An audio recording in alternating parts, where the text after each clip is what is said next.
¿Cuántas promesas te han hecho que no se han cumplido? Yo no te prometo un gran sueldo. Te prometo un trabajo fijo. No te prometo que siempre sea como el primer día. Te prometo que nunca te faltarán las fuerzas. No te prometo que todos tus compañeros resistan. Te prometo que se puede llegar hasta el final. No te prometo personas importantes. Te prometo personas que no saben cuánto valen. No te prometo que vayan a hacer caso de lo que digas.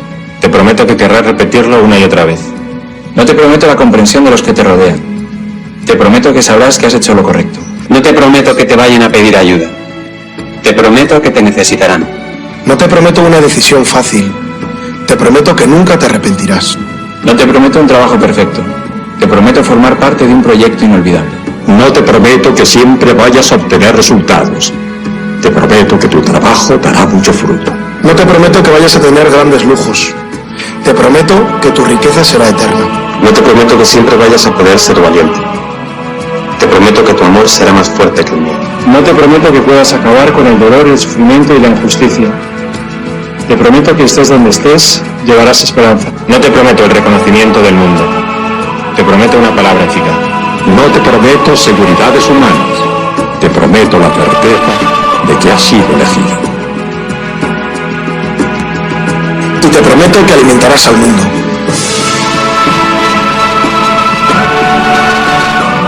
Unirás corazones. Acompañarás a los que sufren. Confirmarás a los que quieren ser fuertes. Experimentarás con ellos la verdadera alegría. Sumergirás a los hombres en la verdad. Y serás sacerdote, testigo de Jesucristo.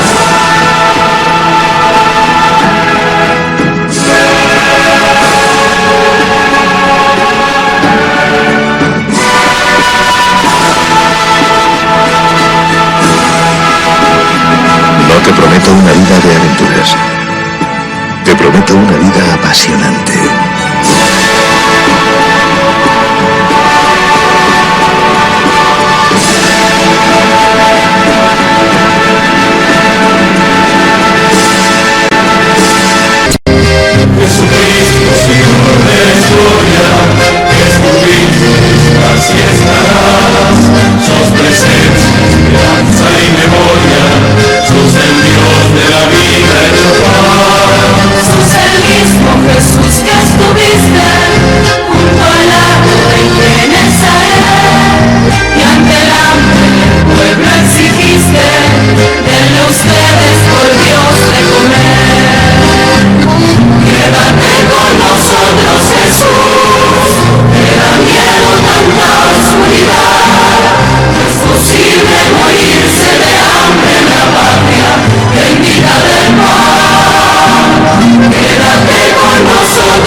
El peor analfabeto es el analfabeto político.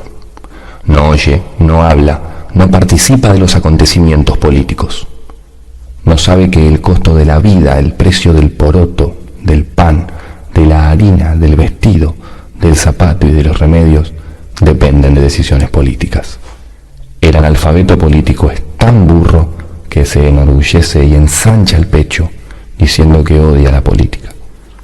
No sabe que de su ignorancia política nace la prostituta, el menor abandonado y el peor de todos los bandidos, que es el político corrupto, mequetrefe y lacayo de las empresas nacionales y multinacionales. La oligarquía de los Estados Unidos y Donald Trump se echan a temblar cada vez que escuchan a este hombre, al senador Bernie Sanders, que acaba de volver a dar un discurso que no ha dejado indiferente a nadie y que por supuesto el señor Naranja prefiere que no escuchéis. Mucha atención, ha hablado en Minnesota. Dice: hermanos y hermanas, para bien o para mal, estamos viviendo un momento histórico. No solamente para los Estados Unidos, sino para el mundo entero. Y existe una enorme responsabilidad que recae sobre todos nosotros y sobre los hombros del pueblo de Minnesota en este momento, porque está ahí en Minnesota. Dice: nunca antes en la historia de nuestro país tan pocas personas habían ostentado tanto poder y poseído tanta riqueza. Y estas no son buenas personas. Son personas codiciosas. Y solo porque tengan billones de dólares, ¿sabes qué? Creo que eso no es suficiente. Ellos creen que no es suficiente. No solo quieren controlar nuestra economía, sino que lo consiguen. Hoy en día la concentración de la propiedad es mayor que nunca antes. No solamente quieren controlar nuestros medios de comunicación, sino que además tenemos una mayor concentración de la propiedad de los medios, tanto en los tradicionales como en redes sociales, que nunca antes tuvimos. Eso no es suficiente para ellos. Actualmente la desigualdad de ingresos y riqueza es mayor que nunca en la historia de este país. Y no es suficiente. Ahora también quieren apoderarse de nuestra democracia. Todo el mundo gritando: no, no. Y de eso precisamente se trata estas próximas elecciones. Las elecciones que están por venir del próximo noviembre, elecciones de medio mandato, que todas las encuestas dicen que a Donald Trump le va a ir muy mal y que a los socialistas, desde Zoran Mamdani, Alexandria Ocasio y Bernie Sanders, les va a ir muy bien. Aquí está apoyando a una de las candidatas socialistas. De donde yo vengo, en un estado pequeño, creemos que la democracia es una persona, un voto. Gran idea radical de izquierdas, dirán algunos, comunismo peligroso. Una persona, un voto. Y nosotros, el pueblo estadounidense, estamos hartos de estos multimillonarios que dicen: escuchen, somos dueños de la economía, lo tenemos todo, y ahora también vamos a tomar el control del gobierno. Y no nos gustan vuestros candidatos, por lo tanto vamos a gastar enormes cantidades de dinero en anuncios mentirosos de 30 segundos para derrotarlos. Eso es lo que está pasando ahora mismo. A Peggy, que es la candidata de Minnesota de Bernie Sanders, la están superando en gastos en una proporción de 10-1. De 10-1. Y estos tipos tienen dinero ilimitado. Van a poner anuncios engañosos en la televisión.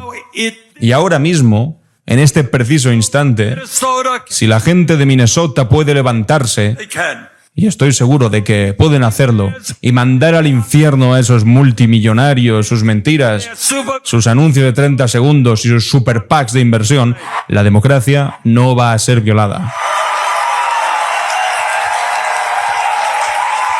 Como veis, cada vez hay una mayor convicción a lo largo y ancho de los Estados Unidos de que los multimillonarios tienen que dejar de involucrarse en política.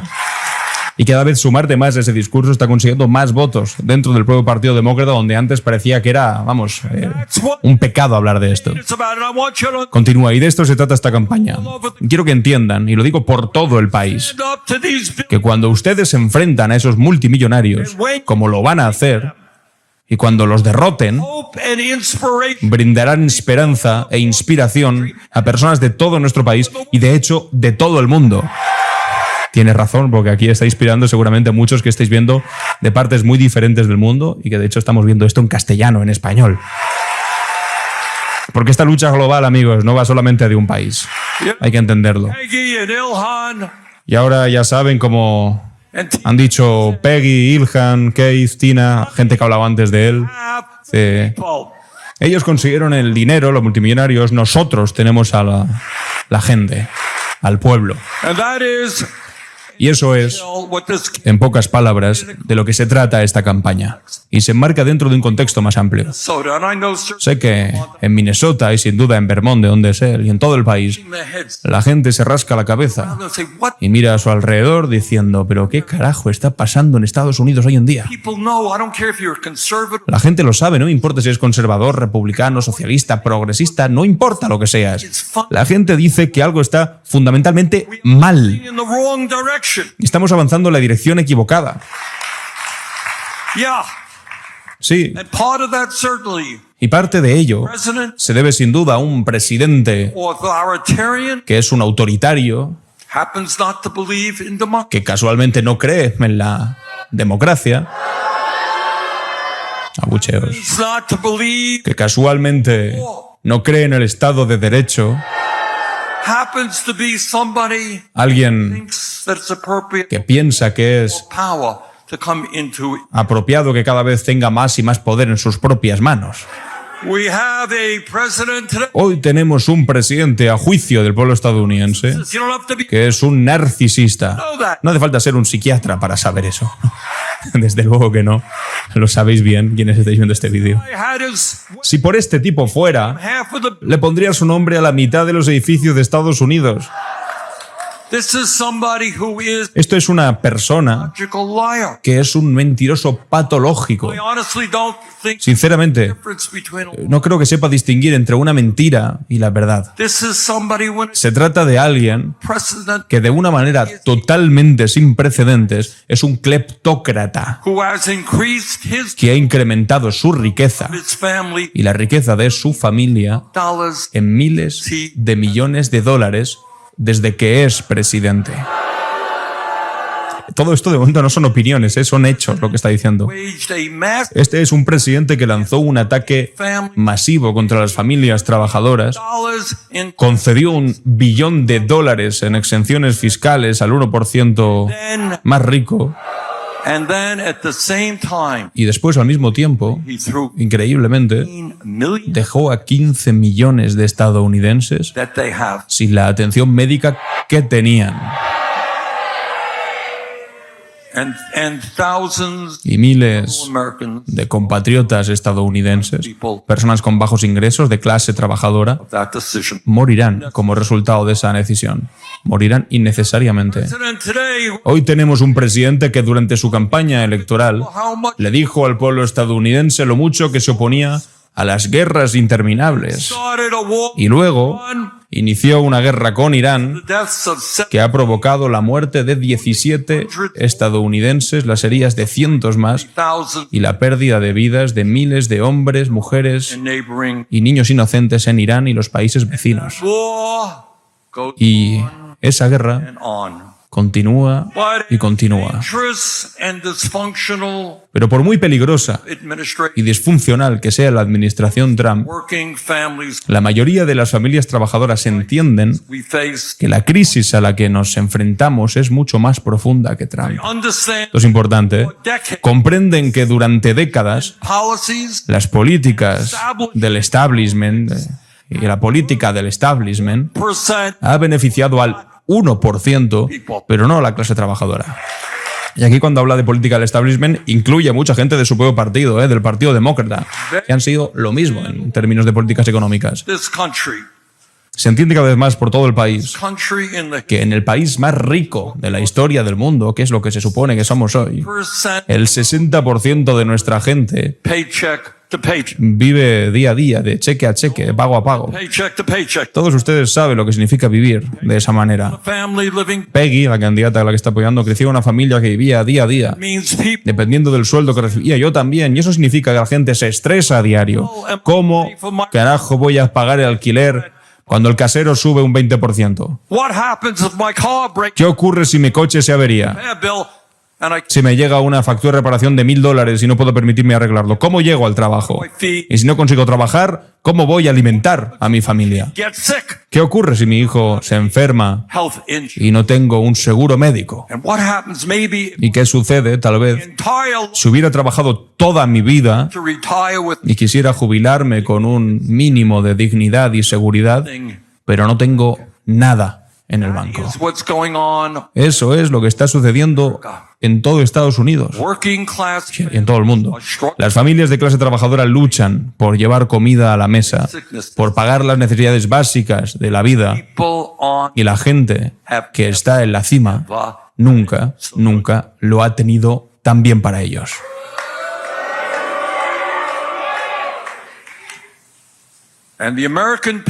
Y el pueblo estadounidense está comprendiendo que no solo nuestras políticas tradicionales del establishment no funcionan, sino que también comprenden, y Peggy y otros lo describen, también lo acaban de escribir, que tenemos un sistema de financiación de campañas corrupto. Es corrupto. No hay otra forma de denominarlo.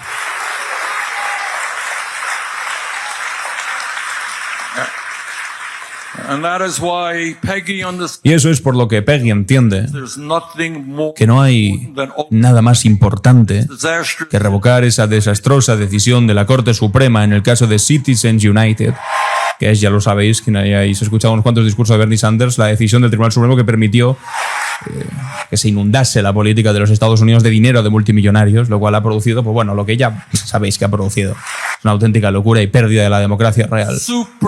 Tenemos que sacar a los super PAC, los fondos del proceso político. ¿Y sabéis qué más tenemos que hacer? Debemos avanzar hacia la financiación pública de las elecciones.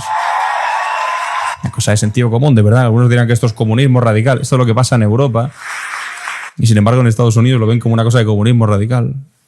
Ahora, déjenme darles la razón por la que los oligarcas están gastando tanto dinero aquí en Minnesota.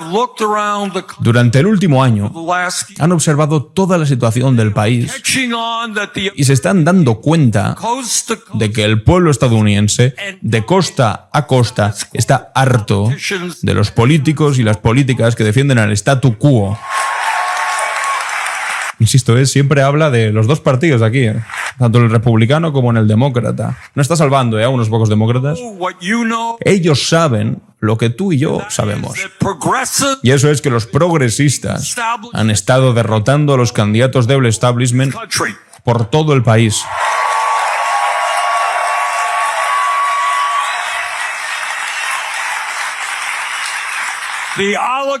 Los oligarcas usaron todo lo que tenían contra Zohran Mamdani en Nueva York y él ganó esas elecciones. Y con toda probabilidad van a intentar lo mismo contra todos los que vengan después. Hemos ganado las elecciones a la alcaldía en Seattle y en Washington, D.C. Hemos ganado elecciones al Congreso, en las primarias demócratas, en Arizona, en Ohio, Pensilvania, California, New Jersey y New York. Bueno, unos cuantos sitios, como veis. Colorado, Nueva Jersey, Nueva York. Ahí donde se están presentando, están arrasando ahora mismo contra esos candidatos del establishment que defienden las mismas ideas que los republicanos. Y amigos míos, a pesar de todo el dinero que los oligarcos están tirando contra Peggy aquí mismo, vamos a ganar aquí también en el estado de Minnesota. Un sitio más que conquistar, teniendo una cantidad de dinero ínfima comparada con la cantidad de dinero que están invirtiendo en contra de estos candidatos. Entonces, la pregunta muy simple que creo que todos en Minnesota deberían hacerse es ¿por qué? ¿Por qué estas personas, estos super PACs controlados por multimillonarios, gastan tantísimo dinero para derrotar a Penny Flanagan? ¿Qué ha hecho ella tan terrible como para tener que gastar tantísimo dinero para derrotarla? Y vosotros lo entendéis.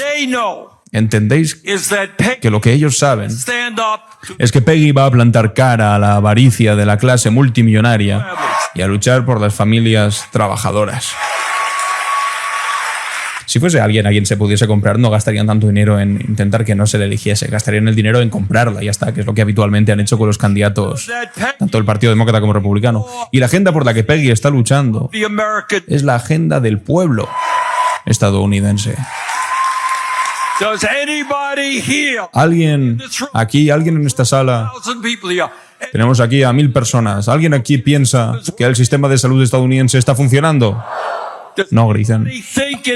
¿Alguien piensa que tiene sentido que seamos el único país importante del mundo que no garantiza la atención médica a todas las personas como un derecho humano? No. ¿Acaso alguien piensa que la función de un sistema de salud debería ser generar miles de millones de dólares en ganancias para las compañías de seguro y las farmacéuticas? No. Bueno, pues Peggy tampoco piensa eso. Insisto, es que cada idea que propone, si alguien se atreve a decir que esto es comunismo, en fin. Y por eso, juntos, vamos a garantizar la atención médica a todos los hombres, mujeres, niños a través de un sistema de Medicare para todos, de pagador único, estatal.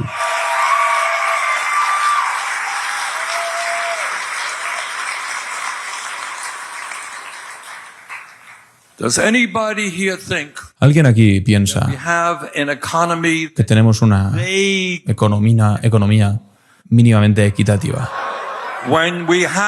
Cuando tenemos al 1% que tiene más dinero que el 93% más restante. ¿Acaso alguien piensa que no es algo menos que una locura que un solo hombre, el señor Elon Musk, no le quieran demasiado, posea 3 veces más riqueza que la mitad más pobre de los hogares estadounidenses? Un solo hombre frente a la mitad de todos los estadounidenses. Y en medio de esta enorme desigualdad de ingresos y riqueza, Estados Unidos tiene la tasa más alta de pobreza infantil de cualquier país importante de la Tierra.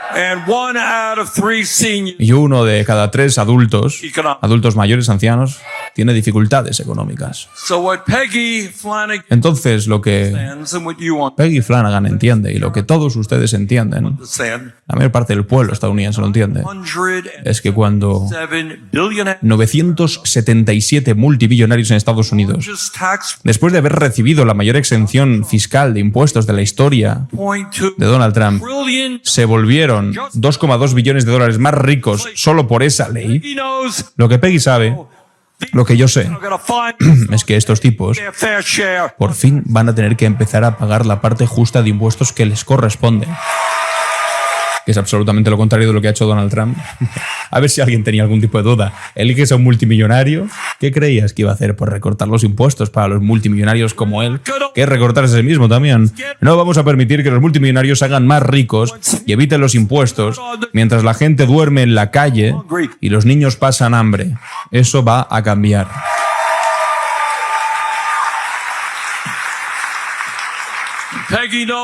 Peggy sabe que cuando las personas mayores están pasando apuros, vamos a aumentar las prestaciones de la seguridad social, eliminando el límite máximo de los ingresos imponibles.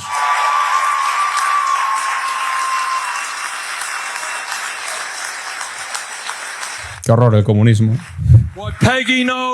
Y lo que Peggy sabe es que cuando tenemos 800.000 estadounidenses sin hogar,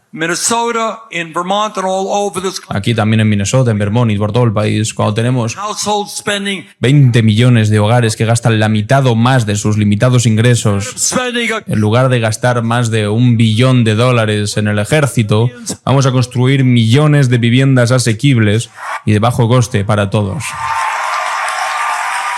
Que como intenten seguir diciendo que esto es lo que debe dar miedo, no, el comunismo, no votéis a estos candidatos porque dan miedo. Lo que da miedo es ver a un Donald Trump que dice: no os meteré en más guerras, y después te meten en una guerra en Irán que te hace pagar más que nunca por todo lo que estás pagando, que se aleja de todos los aliados históricos, que insulta a Canadá, a Europa, a todos los amigos que había tenido Estados Unidos durante toda la historia, que se queda cada vez más solo cuando solamente le queda de amistad Netanyahu. Eso sí que da auténtico pavor. No lo que está diciendo aquí Bernie Sanders, que es del más puro sentido común. Y a diferencia del presidente de los Estados Unidos, Peggy entiende que el cambio climático no es un engaño, cosa que por supuesto dice Trump, sino una amenaza existencial para nuestro planeta, y que podemos crear millones de buenos empleos sindicalizados a medida que transformemos nuestro sistema energético, pasando de los combustibles fósiles a la eficiencia energética y las energías sostenibles.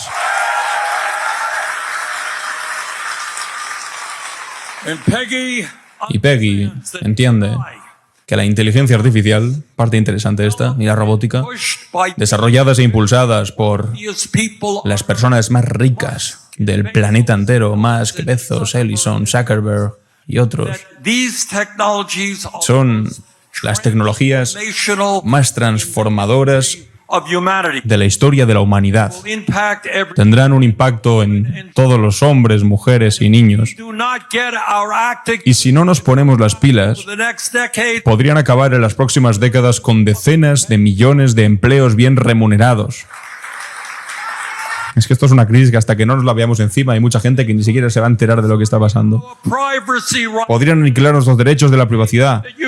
Van a saber absolutamente todo lo que haces, dónde estás, cuáles son tus registros médicos, cuáles son tus registros bancarios, cada correo electrónico, cada llamada telefónica que haces. Tendrán un impacto negativo en la salud mental de nuestros hijos. Ahora tenemos millones de niños que tienen bots de inteligencia artificial como mejores amigos, en las que las puntuaciones de lectura y escritura disminuyen. Y si la inteligencia artificial, como creen algunos científicos, llega a ser más inteligente que los humanos, lo cual es decir no mucho, dice, podría funcionar, fuera de la broma, independiente del control humano, amenazando la existencia misma de la humanidad. Esto sí que da miedo. Y lo que Peggy entiende es que no podemos permitir que las personas más ricas del mundo impulsen estas tecnologías sin directrices estrictas. Vamos a enfrentarnos a ellas y asegurarnos de que estas tecnologías funcionen para todos, no solo para enriquecer aún más a los más ricos.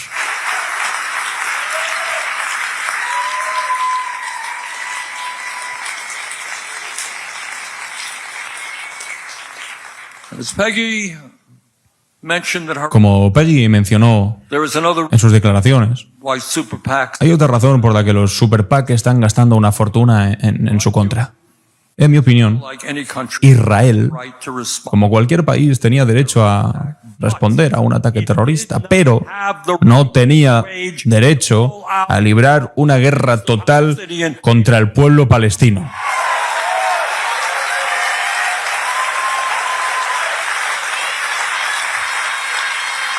Están gritando ahí de fondo Free Palestine, Palestina libre. No tenía el derecho, dentro de una población de 2,2 millones de personas, no tenía derecho a matar a más de 73.000 palestinos, en su mayoría mujeres, niños y ancianos. No tenían derecho a herir a 173.000 personas, de nuevo, niños, ancianos. No tenían el derecho a destruir prácticamente toda la infraestructura de Gaza.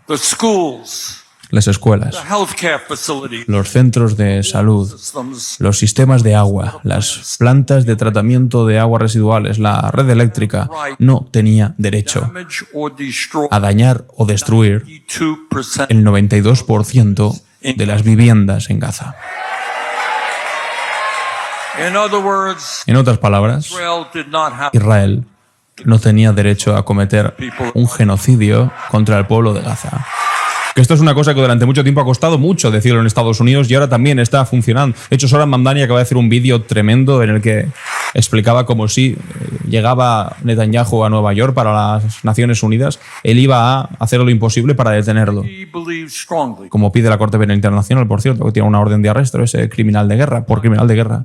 En lo que Peggy cree firmemente, lo que yo creo, y la gran parte del pueblo estadounidense cree, es que el gobierno extremista de Netanyahu en Israel no debería recibir ni un centavo más de todos los contribuyentes estadounidenses.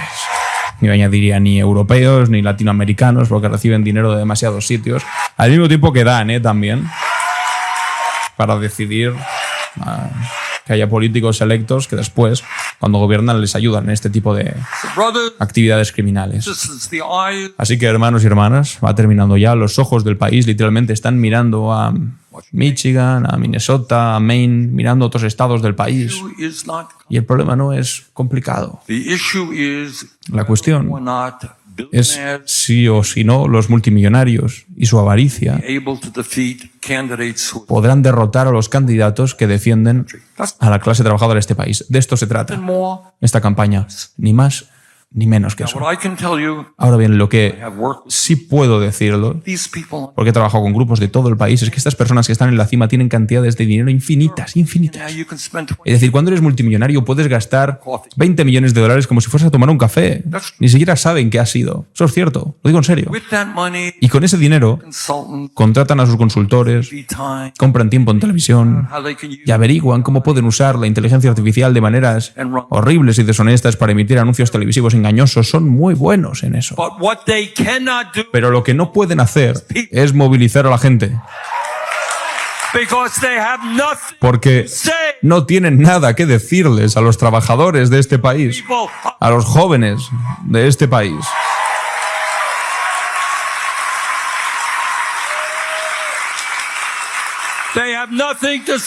No tienen nada que decirle a los jóvenes, sobre todo porque su generación tendrá un nivel de vida más bajo que el de sus padres, mientras los ricos se hacen cada vez más ricos. No pueden hablar de eso. Así que lo que tenemos es que tenemos a la gente. Pero eso significa que tenemos que movilizar a nuestra gente. Significa que tenemos que salir a tocar puertas, hacer llamadas telefónicas, usar las redes sociales, hacer todo lo que podamos para movilizar a la gente y que voten por una candidata como Peggy, que va a defender a la clase trabajadora de este país. Y si lo hacen, y sé que lo harán, que lo haréis, en todo Estados Unidos la gente va a decir gracias otra vez. Les agradecemos en el pasado por lo que defendieron y esta vez vamos a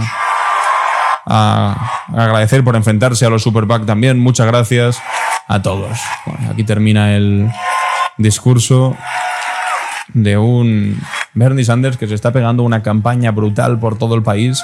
Y también se acerca a Peggy, la candidata, para defender las cosas más básicas que Donald Trump está insistiendo en decir que son cosas comunistas, inalcanzables, imposibles, pero que cada vez está más claro que es el más puro sentido común, que no solamente debe aplicarse en los Estados Unidos, sino en el mundo entero. Hay que mirar con mucha atención a lo que está pasando allá, porque muchas de las cosas que ocurren en los Estados Unidos después nos van llegando por goteo al resto de países de la Unión Europea, de Latinoamérica, así que bienvenida sea esta ola de movilización popular que está tomando cada vez más fuerza en los Estados Unidos y de la que tenemos que aprender bastante, porque ahí también la decadencia de las instituciones, de la democracia y del Estado de Derecho es cada vez mayor con este tipo de personajes que gobiernan ahora mismo los Estados Unidos como Donald Trump. Muchas gracias por llegar hasta aquí. Os leo los comentarios. Si todavía no estás suscrito al canal, te animo a suscribirte y nos vemos en el siguiente vídeo. Adiós.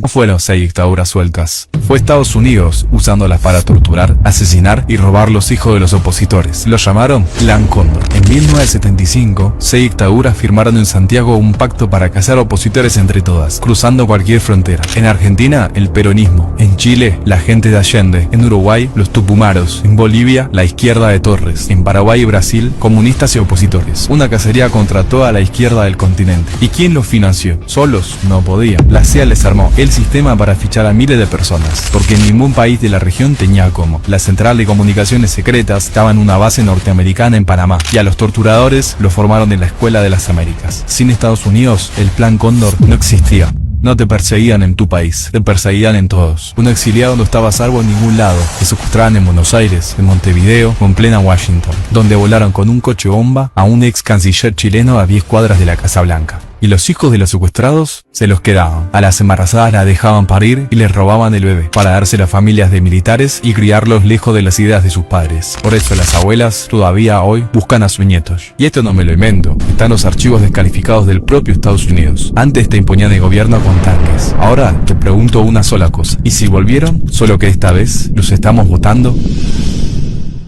Vamos a arrancar.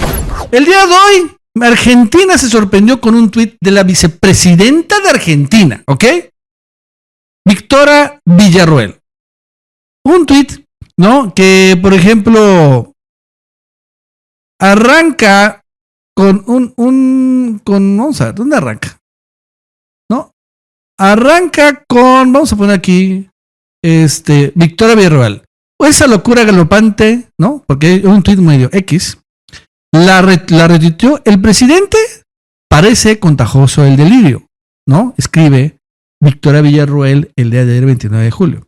Ya nada asoba al presidente, le responden. Y responde otra vez Victoria Villarroel. El presidente de la nación no puede haber tuiteado semejante estupidez. Si es así, que muestre todas las pruebas de estas afirmaciones inventadas por cerebro de microbio volucalo. Bueno, le responden, no es capaz de decir las cosas de frente, menos va a poder respaldar las ridiculeces que le escribe la paciente fugitiva del Borda. Por suerte son cada vez menos los que creen esos delirios. Y responde y remata en un mensaje, tweet que tengo muy viral. Y esta es la vicepresidenta de Argentina. Me preocupa profundamente que el presidente de la nación replique insensateces e inventos. Tengo genuina preocupación por su estado y por las persecuciones imaginarias que replica en Argentina y el exterior. Dices, no seas mamón. Y que quede claro que Victoria Villarroel no es una zurda de mierda. No, no, no. Ella es vicepresidenta y la puso Milei y es también partidaria o militante de este partido que se llama La Libertad Avanza, que es el partido de Milei. ¿Ok? Que quede claro. Es amiga de la perrita de Trump. Otro también que se ha realizado es este video de Trump, en donde dice que Argentina es un país en total, absoluta desgracia. ¡No me ayudes, compadre! Question is, what do you have to say to U.S. farmers who feel that the deal is benefiting Argentina more than it is them, as they are Argentina's fighting for its life, young lady. You don't know anything about it. They're fighting for their life. Nothing's benefiting Argentina. They're fighting for their life. You understand what that means? They have no money. They have no anything. They're fighting so hard to survive. If I can help them survive in a free world, I happen to like the president of Argentina. I think he's trying to do the best he can. But don't make it sound like they're doing great. They are dying. All right? They're dying. ¡Madres! Argentina está luchando por su vida. No tienen nada. Están muriendo. ¡A su madre! ¿Y qué dice qué? ¿Cómo dicen los argentinos? ¿Que les tenemos envidia? ¿No? Bueno, no tengo envidia de eso. Y lo peor, sin embargo, o sea, vemos a la vicepresidenta argentina, al presidente Trump, y parece que Milei también está en la misma sintonía. Este es Milei hoy. Está dando como que un comunicado de reformas económicas, que es lo que hace Milei, ¿no? Y es lo que hace en Argentina, reformas y reformas y reformas y reformas económicas. Y honestamente no sirven porque pues la reforma económica no quita la corrupción. Pero bueno, aquí, escúchenme lo que dijo Milei. Es algo delirante. Basta con señalar la tasa de inflación acumulada desde la creación del Banco Central, la cual asciende a 12.319.532.782.614.400.000%. Repito, 12.819.532.788.614.400.000%. ¿Qué pedo? Os estás diciendo que la tasa de inflación en Argentina, la tasa de inflación, no está hablando de las reservas internacionales o la base monetaria o las inversiones, no, está diciendo la tasa de inflación. Digo, para poner en comparación, en México la tasa de inflación este año fue de 4%, ¿ok? 4%. Está diciendo que la tasa de inflación del Banco Argentino es de 12 trillones por ciento. O sea, de 12 trillones. Es una locura. Esta cifra. Y dices, ¿qué? ¿No? O sea, es algo verdaderamente increíble. Ahora, ¿qué pasa si efectivamente camina este plan? Bueno, la verdad es que es interesante que digan que ya empiezan a gente a dudar de la capacidad mental de Milei. El artículo 88 de la Constitución de Argentina dice que en caso de enfermedad del presidente, enfermedad mental, el Poder Ejecutivo será ejercido por el vicepresidente, ¿no? La que vimos. Actualmente eso significaría que Victoria Villarroel asumiría temporalmente las funciones presidenciales. Así que parece que de esto se trata esta situación o esta estrategia, ¿no? Declarar a Milei como incapaz mental por un montón de cosas, ¿no? O sea, buscamos que son los perros, que si la hermana, la que también quiere, en fin, tantas cosas, ¿no? Y sacarlo. ¿Por qué? Porque lo de menos es que sea un loco, locuaz. O sea, ¿cuántos presidentes locos no ha habido? Un montón en toda la historia de la humanidad. Un montón. Por eso no salen los presidentes. Pero sí salen los presidentes y sí vale la pena sacarlos. Cuando pasa esto. Este es el polymarket o las apuestas en la elección de Brasil. ¿Ok? Y es curioso porque en la elección de Brasil, Lula está subiendo y ahorita tiene un 64% de probabilidad que gane la elección en Brasil según el mercado de apuestas. Y como lo vemos, se está disparando. Y mientras, Flavio Bolsonaro tiene un 23.8%. Se está hundiendo. Ese señor Flavio Bolsonaro es el hijo de Jair Bolsonaro y que es el amigo de Trump. Y si se dan cuenta, hubo un momento en donde estaban empatados. Incluso parecía, ¿no?, que iba a superar Flavio Bolsonaro a Lula. Y entonces, bueno, pues esto iba a generar que Trump ganara. Y ahora es al revés, se está derrumbando. Ese momento, en particular este que está por acá, ¿no?, es cuando Milei entra en acción. Es cuando Milei ya va a Brasil y empieza a decir y a hablar pestes de Brasil. Y creo que sin desdoro de lo que dijo Milei de Brasil, el problema es que, o de Lula, él ya representa el sionismo, el colonialismo, la entrega de recursos materiales a Israel. Y los brasileños están viendo cómo Argentina está súper jodido. Escuchen a Trump, está literal muriéndose, lo que está diciendo Trump. Obviamente en Argentina, escuchen al propio presidente Milei, dice que 13 trillones % de inflación.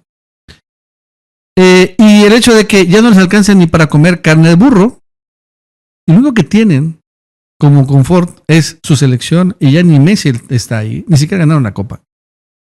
Entonces, la verdad es que la gente dice, no mames, no queremos estar como Brasil. No mames. Y empieza a subir Lula. Entonces, Milei está generando un efecto que muy negativo, que podría incluso replicarse en otros países de Latinoamérica. O sea, la expectativa, ¿no?, esa era mi teoría, era que realmente la ultraderecha iba a ganar en Brasil. Porque no tiene que ganar, ¿no? Vamos a votar atrás. No tiene que ganar. Tiene que llegar a este lugar, ¿no? A ese lugar, ¿no? A estar empatado para que se la roben la elección. Con es suficiente. Ya lo hemos visto en Colombia, en Honduras, lo vimos ahí en Bolivia. Tienen que llegar a este nivel, en Perú, ¿no? Pero si está aquí Lula, más del 60%, es imposible que se la roben. Imposible, ¿no? Es imposible. Aunque entre el USAID, Israel hackee las máquinas de votación, no se puede. O sea, ahí no se puede. Es como en México. Claro que se intentaron robar la elección de López Obrador en 2018, pero no pudieron. Eran demasiados votos, ¿ok? No pudieron, punto. Aquí tampoco no van a poder y va a ser una enorme derrota para Trump, porque va a dar un giro la tendencia de la ultraderecha en Latinoamérica y va a empezar a tumbar, porque si pierde Brasil, el otro país que va a perder es Argentina. Entonces vas a tener varios países de Sudamérica de la ultraderecha, pero las grandes potencias económicas de Sudamérica, Argentina sigue siendo la segunda gran economía allí, no van a ser de derecha. Y es que Milei también va muy mal. Vean, esta es una encuesta de Infobae, que es un medio argentino, por si no sabían, es un medio argentino. Y es de aprobación. Milei tiene 36.8% de aprobación, en Sinopsis Consultores tiene 35% de aprobación, aquí tiene 31% de aprobación, Poliarca 42% de aprobación, Aresco 40% de aprobación. El problema es que está cayendo su aprobación, por ejemplo 3.0, cayó 5.4 su aprobación en el último, no sé, semestre o trimestre o como sea. Opina Argentina, también cayó 5 puntos la aprobación de Milei. O sea, está entrando a un terreno de 30% de aprobación. Digo, para ponerlo en contexto, Peña Nieto tenía esa aprobación cuando fue a la elección. Peña Nieto tenía 30%, ¿no? Y Milei le falta todavía un año y cacho. Todavía podría caer más y no sé cómo va a dar un vuelco. En Argentina hay reelección. Y el 79.9% dice que no quiere la reelección de Milei. Tal vez no estén muy felices de que los peronistas regresen al poder, porque todavía sigue una especie de rechazo a ellos, pero ya no quieren a Milei, ¿ok? No quieren a Milei. Tal vez quieren a otro libertario, a otro neoliberal, ¿ok? Sí, está bien. Pero a Milei en particular, no. Entonces, antes de que se hunda el barco argentino, lo que pueden estar pensando es, pues vamos a sacarlo de una vez y vamos a intentar salvar. Tienen que intentar salvar, porque si pierde Brasil y después pierde la ultraderecha argentina, entonces va a haber un cambio muy fuerte en la geopolítica latinoamericana. El proyecto de gran proyecto de Norteamérica, ¿no? Que tiene Estados Unidos, ¿no? De quedarse con todas las riquezas, van a valer totalmente madres. Porque los países con mayores riquezas, Argentina y Brasil, van a ser gobiernos de izquierda. Y además estos gobiernos de izquierda, pues probablemente van a replicar el modelo de izquierda muy exitoso de México. Que bueno, la verdad es que ha sido súper exitoso. Bueno, en teoría. Hablando de Argentina, vamos a hablar un poco de México y del fútbol. Fíjense que hoy, ¿no? También ha sido muy comentado y muy criticado. Muy criticado este comunicado de la Federación Mexicana de Fútbol. Acuérdense que ahorita está el tema de que la FIFA quiere comprar el Mundial y se lo quiere entregar a Trump. O sea, Trump quiere comprar el Mundial, más bien dicho. Y salió los europeos, la UEFA rechazaron esa compra. Salió la CONCACAF como confederación, rechazó la compra. Pero sale hoy la Federación Mexicana de Fútbol y dice que no rechaza la compra. Dice que la Federación Mexicana de Fútbol, que es el último parrafito más importante, agotará el proceso de estudio y análisis para tomar la decisión que más convenga al desarrollo del fútbol mexicano. O sea, que la Femex Food podría aceptar el soborno de la FIFA, los $40 millones, y finalmente votar para que los Trump se queden con el Mundial. Y esto ha generado, este documento, ¿no? Vamos a ver. Tiene 2.4 millones de visualizaciones. O sea, está generando una enorme indignación nacional. Porque, pues muchos mexicanos, no sorprende honestamente que sean tan corruptos, pero bueno, le está saliendo un hambre encabronadamente enorme a la Femex Food y a los dueños del fútbol nacional. Porque ya se están saboreando esos $40 millones. Ya se los están gastando. Ya están comprando sus nuevos yates y sus nuevos aviones privados. Y pero dicen los mexicanos, no pinches mames. O sea, qué oso, porque ¿saben lo peor? Es que la Federación Estadounidense rechazó a la FIFA. Y la Femex Food, la mexicana, está aceptando el soborno. Es que lamentable. Bueno amigos, eso es todo. Hasta luego. Hasta luego. La segunda reserva de gas no convencional del mundo, el 20% del litio del planeta, inmensas reservas de cobre, oro y plata en abundancia, yacimientos de uranio para una verdadera revolución nuclear, la cuarta reserva de petróleo no convencional del mundo, el tercer acuífero más grande de la Tierra, la vía navegable más importante del continente, 170 millones de hectáreas de la tierra más fértil jamás conocida, primer exportador de harina y aceite de soja del planeta, tercer exportador mundial de maíz, miel, frutas, vino, yerba, 50 millones de cabezas de ganado, la mayor radiación solar global para producir energía, la potencia eólica más relevante del mundo, una de las selvas con mayor reservorio genético de la Tierra, 17.000 cuerpos de hielo registrados, 6 millones y medio de kilómetros cuadrados de agua, la plataforma continental más rica del Atlántico Sur, proyección directa a la Antártida, reservorio del 70% del agua dulce mundial, el octavo país más grande del mundo. Por todo esto viene el 6 de agosto. Quieren derogar la ley de tierras y quitar todo límite a la extranjerización de la patria. Aunque cueste la vida, tenemos que frenar esto. Nos vemos en la calle. Nos vemos en la calle. Muy buenas noches. Muchísimas gracias, Araceli. Buenas noches para todos. Así es, estamos con información desde el móvil en torno a diferentes actividades que se van a organizar de aquí en adelante en contra de un proyecto que propone el gobierno nacional, ley de tierras rurales, El nombre es un poquito más complejo, el que se propone, que es Ley de Inviolabilidad de la Propiedad Privada. Lo hemos hablado en alguna oportunidad y en este caso hay una actividad interesante también que se está organizando y se va a llevar adelante este sábado, 1 de agosto, en el balneario municipal a partir de las 14 horas, que va en conjunto, no solamente para rechazar, por supuesto, este proyecto, sino también para agradecer a la Madre Tierra, teniendo en cuenta el Día de la Pachamama justamente. Vamos a hablarlo con un referente, abogado ambientalista, Enzo Culazo, que siempre tiene la gentileza de atendernos. Buenas noches, Enzo. Muy buenas noches, bueno, gracias por acercarse. Así es, está en tratamiento en el Congreso de la Nación este paquete que se hizo llamar Inviolabilidad de la Propiedad Privada y que su corazón está en la Ley de Tierras Rurales, que lo que pretenden es modificar esta ley que lo que hace es poner un límite a la extranjerización de la tierra en Argentina, ¿no? Es decir, qué porcentaje de la tierra puede estar en manos de extranjeros. Esta ley lo que plantea es un límite dentro de las provincias, los municipios y los departamentos del 15%, ¿no? El 15% sería el máximo que pueden poseer extranjeros de tierra en Argentina. Pero además también lo que hace la ley hasta el día de hoy es limitar la posesión de tierras en manos extranjeras en zonas donde hay reservas de agua o también zonas de frontera o también zonas donde hay recursos o minerales críticos, ¿no? Minerales, recursos estratégicos. Bueno, lo que buscan es modificar para quitar estos topes, estos límites y quitar estas restricciones y pensemos entonces a dónde va este país si permitimos que extranjeros posean tierras sin ningún tipo de límite y sin ningún tipo de regulación, ¿no? ¿En dónde está el beneficio para nuestra población de que extranjeros puedan poseer tierras sin ningún tipo de límites? Entonces lo que buscamos es defender este proyecto de ley que ya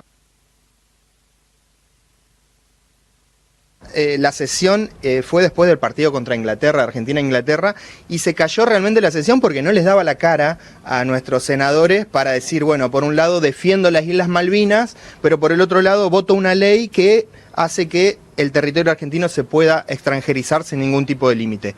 Entonces decimos, bueno, las Malvinas son argentinas y el resto de Argentina también es argentina y sobre todo las reservas de agua dulce y que esto hay que leerlo también con las otras, los otros proyectos que se han aprobado en el Congreso como el régimen de incentivo a las grandes inversiones, ¿no? O también el super RIGI que ahora se está buscando para inversiones como en inteligencia artificial o estos data centers que buscan almacenar o procesar información artificial y también necesita mucha agua y mucha energía, ¿no? Entonces esto se tiene que ver con esa lógica a donde se está buscando que extranjeros puedan tener más derechos que nuestra propia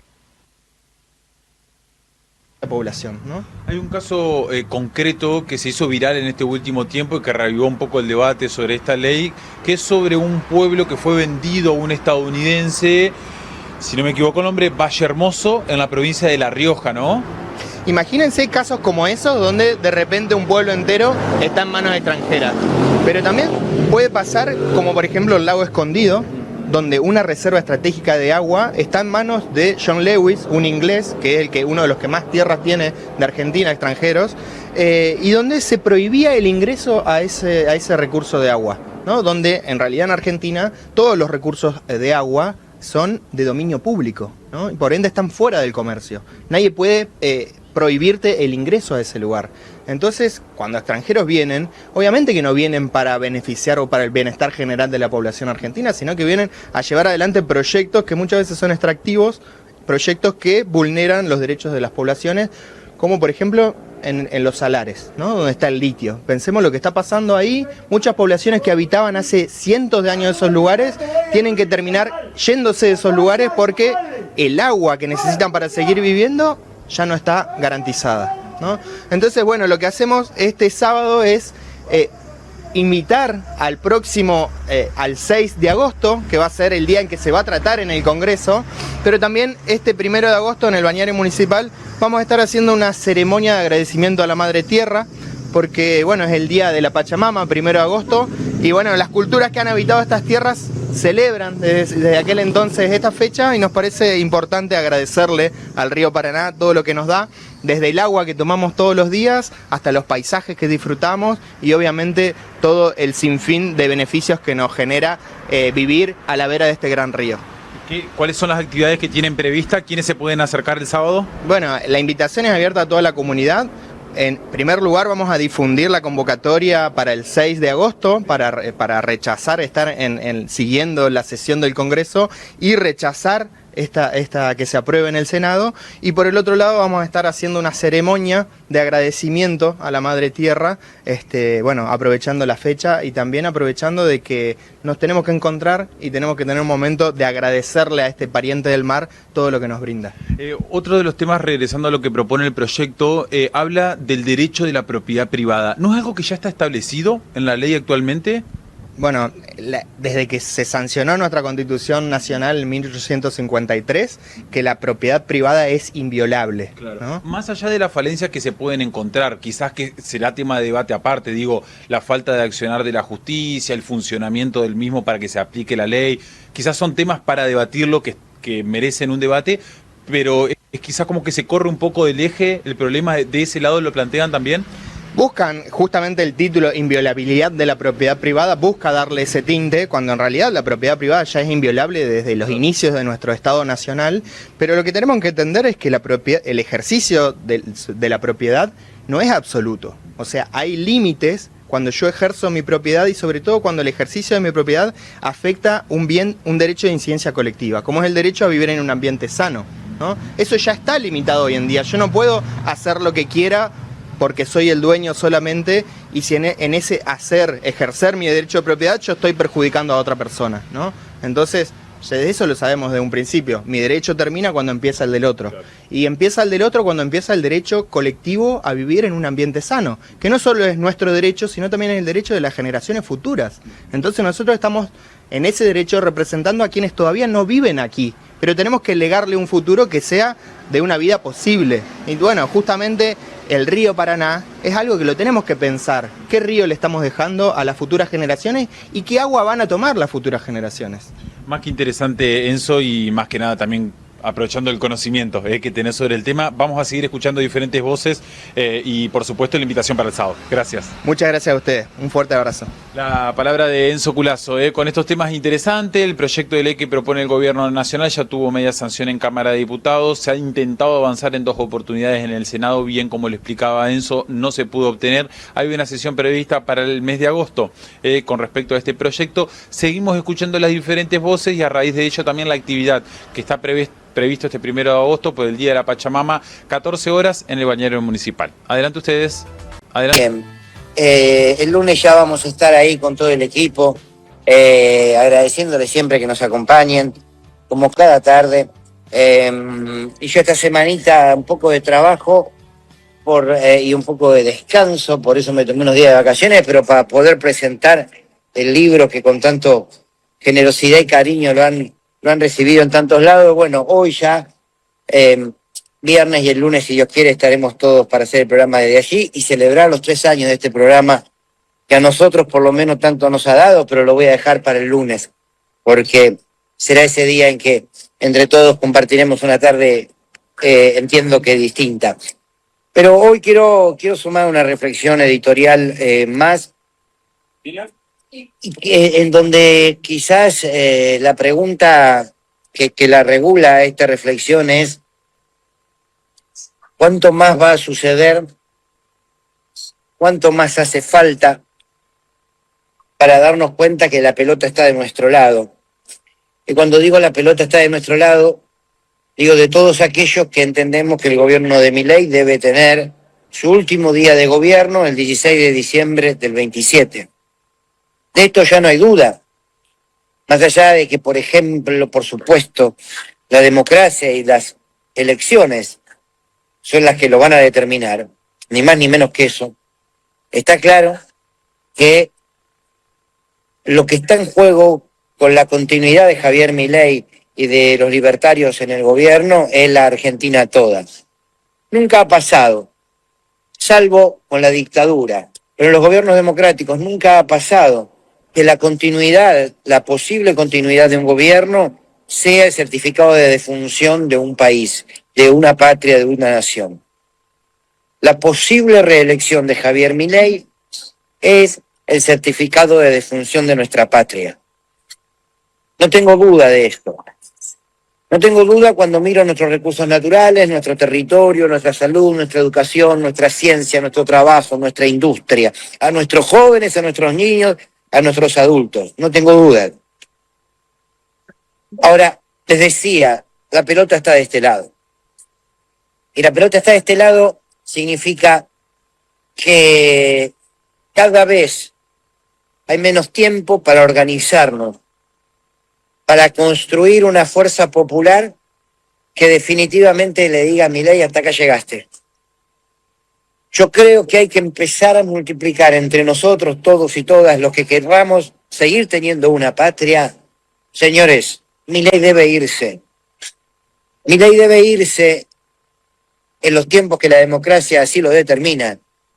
Milei debe irse porque tenemos un presidente que vive otra realidad, no porque esté loco, sino porque es incapaz de escuchar, incapaz de ponerse en el lugar del pueblo y incapaz de sentir lo que siente gran parte de los argentinos, pero por sobre todo incapaz de entender lo que significa gobernar un país a una sociedad que tiene derechos que no le pertenecen a Milei, que debe tener oportunidades que no le pertenecen a Milei, y que tiene una historia que no le pertenece a Milei, a sus antojos, a sus delirios o a su saqueo. Día a día tenemos que trabajar en que en diciembre del 27 Milei se vaya, porque es Milei o la ciencia, porque es Milei o la soberanía, porque es Milei o la educación, porque es Milei y la independencia económica. Y porque además Milei se traduce en otras cosas, porque Milei es el Fondo Monetario, porque Milei es Trump, porque Milei es Cristalina Georgieva, porque Milei es el chanta de Adorni, porque Milei es el endeudador y estafador serial de Sturzenegger y de Caputo, porque Milei es el coloniaje en la Argentina. ¿Cuánto más análisis rebuscado vamos a hacer para tratar de desnudar una instancia de nuestro país que es de la peor de la democracia, pero que junto con la dictadura conforman el momento más oscuro de nuestra historia? La pelota está de este lado para la dirigencia opositora y la pelota está de este lado para el pueblo todo.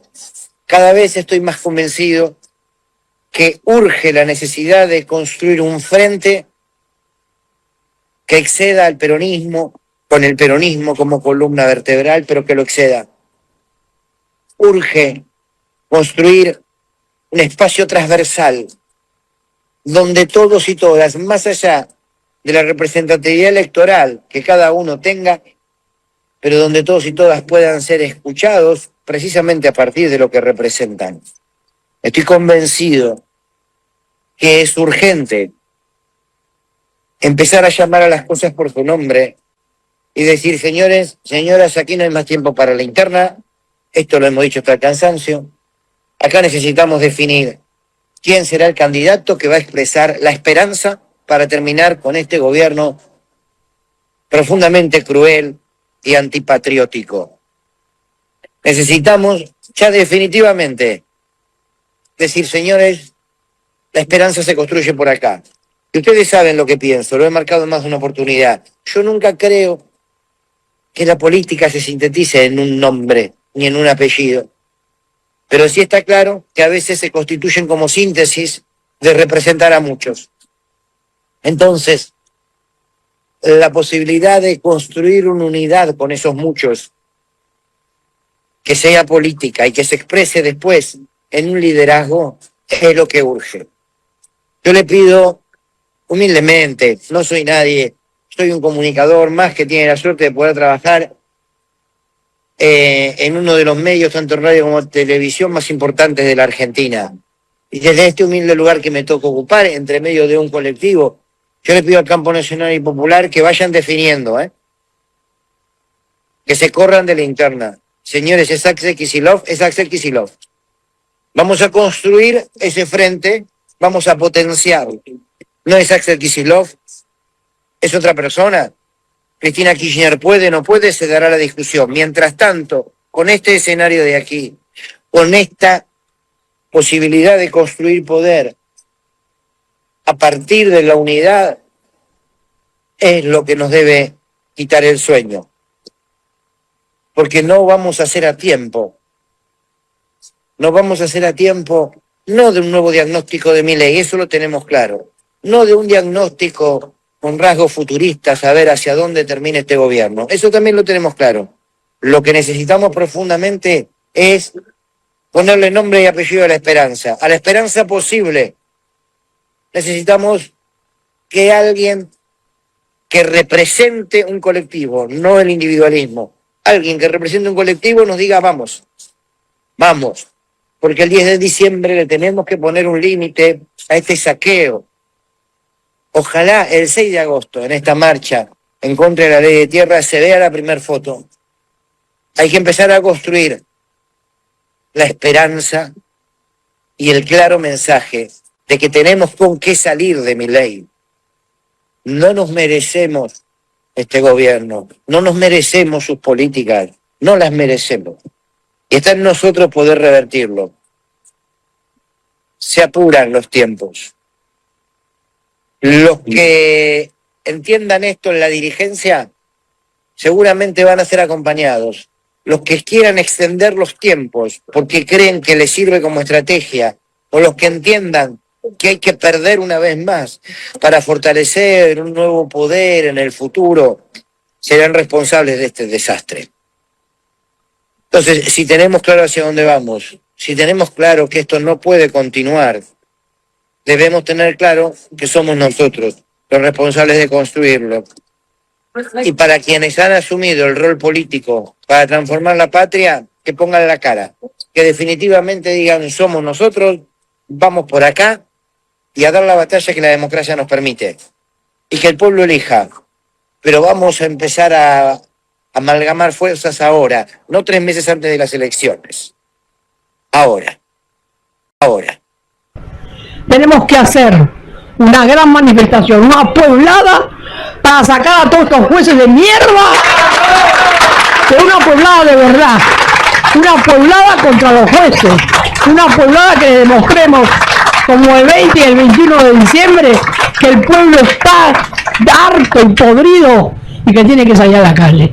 Si no nos animamos a hacer una cosa como el 20 y el 21 de diciembre, aunque nos caguen a palos, ya sé que nos van a venir a pegar.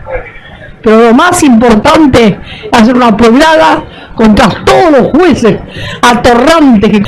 Pueblo que escucha, únete a la lucha. Pueblo que escucha, únete a la lucha. Pueblo que escucha, únete a la lucha.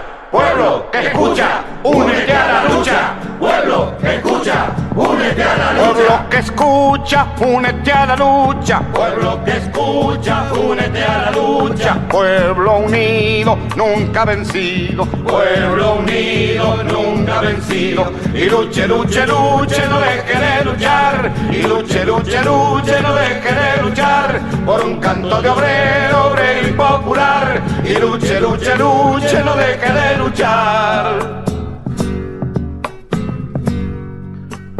Pobre el pobre que no luche, siempre callado nomás. Le han de robar su guitarra, nunca más ha de cantar. Y luche, luche, luche, no deje de luchar. Y luche, luche, luche, no deje de luchar. Por un canto de obrero, obrero y popular. Y luche, luche, luche, no deje de luchar. Pueblo que escucha, únete. ¿Qué cosas tiene mi pueblo que no las puedo callar? Cualquiera viene y le ofende y el calladito nomás. Pero guarda al que trampea, pero guarda al que le miente, porque mi pueblo no es tonto, porque mi pueblo es valiente, porque mi pueblo algún día cuando la sangre reviente habrá de salir cantando con un fusil en la frente. Y entonces no habrá más niños durmiendo bajo los puentes, ni obreros, ni campesinos, siempre apretando los dientes, porque mi pueblo es de machos y nadie me lo desmiente. Y luche, luche, luche, no deje de luchar. Y luche, luche, luche, no deje de luchar por un canto de obrero, obrero y popular. Y luche, luche, luche, no deje de luchar.